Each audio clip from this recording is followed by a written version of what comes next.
뿐만이 아니라 베드로의 형제인 안드레, 또 요한, 야고보, 이것을 가리킵니다. 근데 여기서 놀라운 것은 친구가 그리스도를 쫓는다고 자기들도 즉시 배와 그물을 버리고 주님을 쫓는다는 것이 어찌 이게 쉬운 일이겠습니까? 우리나라 사람들은 동업하기가 어렵다고 합니다. 서로 깊이 믿지 못하고 자신들의 권리를 강하게 주장하기 때문에 금방 깨어지는 경우가 많다고 합니다. 여러분, 이 세상에서 가장 아름다운 동업은 하나님이 주신 사업에 협력하는 것입니다. 우리는 하나님의 나라를 위해서 협력하는 동역자라는 것입니다. 이 동업을 잘해야 하나님을 기쁘시게 하고 또 교회도 성장하고 개인적으로도 축복을 받는 것입니다. 빌립보서 2장 2절부터 4절 말씀 잘 하실 것입니다.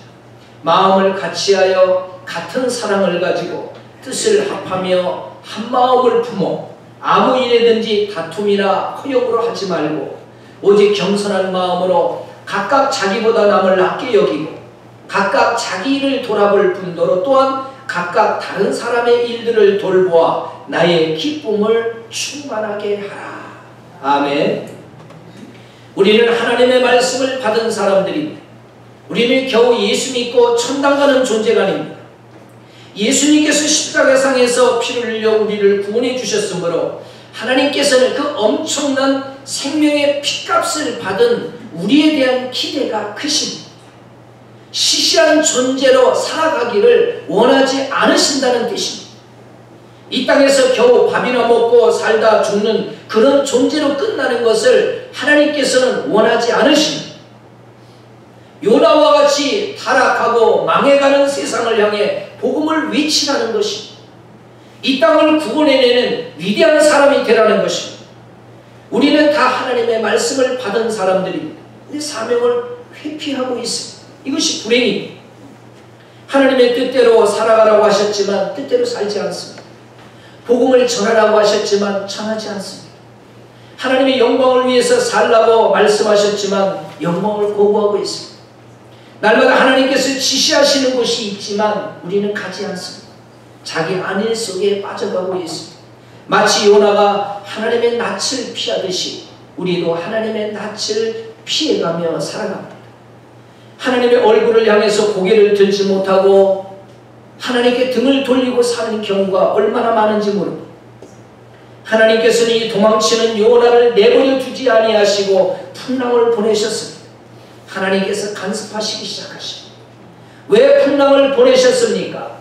요나 때문입니다. 우리는 세상의 풍랑이 휘몰아칠 때 세상이 잘못돼서 그렇다고 낙심합니다. 그러나 하나님께서는 너 때문에 이 역사가 풍랑을 만나고 있다고 말씀하고 계십니다. 소돔과 고모라가 망하는 것은 죄 때문에 망하는 것이 아니라 의인이 없어서 망하는 것입니다. 그래서 이 땅에 생겨나는 모든 문제를 내가 잘못 살아서 그렇다고 하는 진정한 그리스도인의 고백들이 있어요. 내 가정에 어려운 일이 생기면은 남편 때문이다, 아내 때문이다, 자식 때문이다, 부모 때문이다가 아니라 나 때문에 이렇게 되었다. 내가 기도하지 못하고 내가 말씀에 순종하지 못하고 내가 하나님의 뜻대로 살지 못해서 이렇게 되었다. 이런 고백이 우리에게 있어야 된다는 것입니다. 역사에 대한 책임이 나에게 있다고 생각해야 이게 그리스도인의 바른 자세예요. 예수님께서 감람산에 내려오시다가 예루살렘 성을 보시고 통곡을 하셨어요. 그리고 성전에 가셔서 이 집은 만민의 기도하는 아버지의 집이거늘 광도의 구려를 만들었더라. 그러면서 성전 안에 장사치들을 다 내주시셨습니다. 주님의 예루살렘에 대한 멸망의 선언은 당시의 시대적 책임이 정치, 경제, 사회에 있었던 것이 아니라 성전에 있다는 탄식입니다. 오늘 우리가 잘못 믿어서 그렇다는 것입니다. 역사를 바르게 이끌어가야 할 책임이 우리에게 있습니다. 우리는 이 세상이 잘못되어 갈 때 먼저 자신의 부족을 고백해야 합니다. 가정이나 사회나 국가의 모든 환난은 마땅히 바르게 살아야 될 그리스도인들이 하나님 앞에 사명대로 살지 못하는 결과일 뿐이라는 것입니다. 그래서 우리는 가정에서나 직장에서나 큰 마음을 가져야 돼요. 그 손자리에서 자기 존재를 우뚝 세워야 돼요. 내가 책임을 진다. 내가 책임을 진다. 드디어 요나가 깨닫고 나를 바다에 던지시오. 하나님은 요나를 찾고 있습니다. 고래 뱃속이 아니라 거룩한 성전에서 요나를 찾고 계신 것입니다. 혹시 여러분 직장생활을 하거나 또는 사회생활을 하거나 가정생활을 할 때 여러분 어떻게 살아가고 계십니까? 내가 이곳에 선교사로 파송되었다 그 마음으로 살아가십니까? 아니면 먹고 살기 위해서 관계를 유지하기 위해서 살아가십니까? 우리는 어느 곳에 가든지 예수님의 명령에 따라서 이제부터는 내가 사람을 취한다. 이제 사람을 취한, 사람을 살리는 이 일에 우리의 모든 관심과 정열을 쏟아야 될 줄로 믿습니다. 가정의 부모님들을 전도하시기 바랍니다. 직장에서 여러분이 믿음으로 잘 섬겨서 그래서 직장 사람들을 다 하나님 앞으로 인도할 수 있어야 돼요. 여러분의 친척들을 구원해내야 돼요. 여러분이 만나는 사람들에게 감동을 주는 이웃으로 서 있어야 한다는 뜻입니다. 혹시 전도하는 것이 힘들고 귀찮고 싫습니까? 신앙의 깊은 곳으로 들어가지 못해서 그렇습니다. 교회와 이웃을 위해서 봉사하고 희생하는 것이 싫고 귀찮습니까? 신앙의 깊은 곳으로 들어가지 못해서 그렇습니다. 생명을 살리는 일에 헌신하시기 바랍니다. 우리가 하는 선교도 마찬가지입니다. 이것보다 귀한 일이 없음을 기억하시기 바랍니다. 예수님께서는 언제나 얕은 곳에 살고 있는 우리에게 깊은 곳에 그물을 내리라고 말씀하십니다. 더 맑고 깨끗한 물이 있는 곳, 더 크고 더 많은 고기가 있는 곳에 그물을 내리라고 말씀하십니다. 바로 그 말씀에 순종할 때 하나님은 우리가 예상하지 못한 엄청난 역사들을 이루실 것입니다.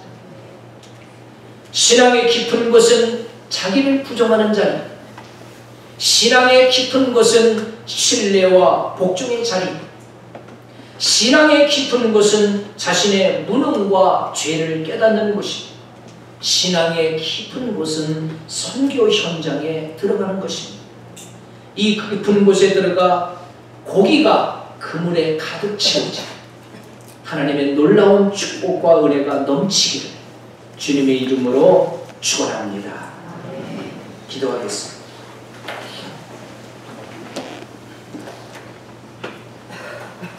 하나님 아버지, 오늘날 많은 신앙인들이 신앙생활하지만 얕은 곳에서 깔짝거리며 신앙생활할 때가 많습니다.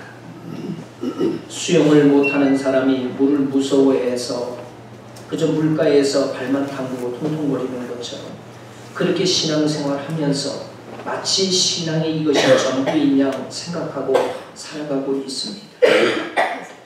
핸드폰에는 많은 그런 기능이 있지만 우리가 사용하는 그런 기능은 불과 10분의 1도 100분의 1도 되지 않는 경우가 있는 것처럼 우리가 예수님을 믿는다고 하는 것은 단순히 이론이 아니라 우리 주님의 능력을 우리가 끌어다 쓰고 이 땅에서 놀라운 영향력을 끼치며 살아가는 하나님의 사람이 된다는 것인데 그것을 개인적으로 돌려서 자기 하나만 축복받고 자기 하나만 잘되는 것으로 끝나버리는 신앙생활, 깊은 곳에 들어가지 못해서 그렇다는 것을 깨달았습니다.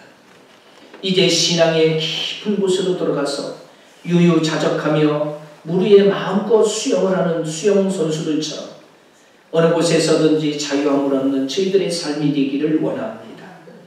신앙의 깊은 곳은 자기를 부정하는 것이라고 했사오니 끊임없이 내 생각을, 내 경험을 부정하는 삶을 살아가기를 원합니다. 말씀대로 하면 망할 것 같은데 말씀에 순종하니까 바로 그것이 내가 사는 길이고 그것이 하나님의 놀라운 능력이 나타나는 길임을 이제 다시 확인했사오니 이제 자기를 부정하고 주님의 뜻에 순종하고 얼마나 우리가 무능하고 얼마나 죄가 많은 존재인가를 깨닫고 하나님의 뜻 안에 다시금 바로 서는 저희들이 되게 하여 주시옵소서. 우리가 믿음으로 결단하고 나갈 때에 어제의 우리의 모습이나 오늘의 우리의 모습이 다를 바가 없고 어제의 가정이나 또 오늘의 가정이나 다를 바가 없을지는 모르겠지만 분명한 것은 이제는 하나님의 말씀에 순종하며 나갈 때 하나님의 놀라운 영광이 나타나는 줄로 믿습니다. 순종하는 하나님의 사람들이 다 되어서 깊은 곳에 들어가 고기를 남아 넘치도록 잡는 놀라운 생명의 사건이 저희들의 삶 속에 나타나게 하여 주시옵소서. 예수님의 이름으로 기도드립니다. 주신 말씀을 생각하시면서 하나님께 203장 찬송드립니다.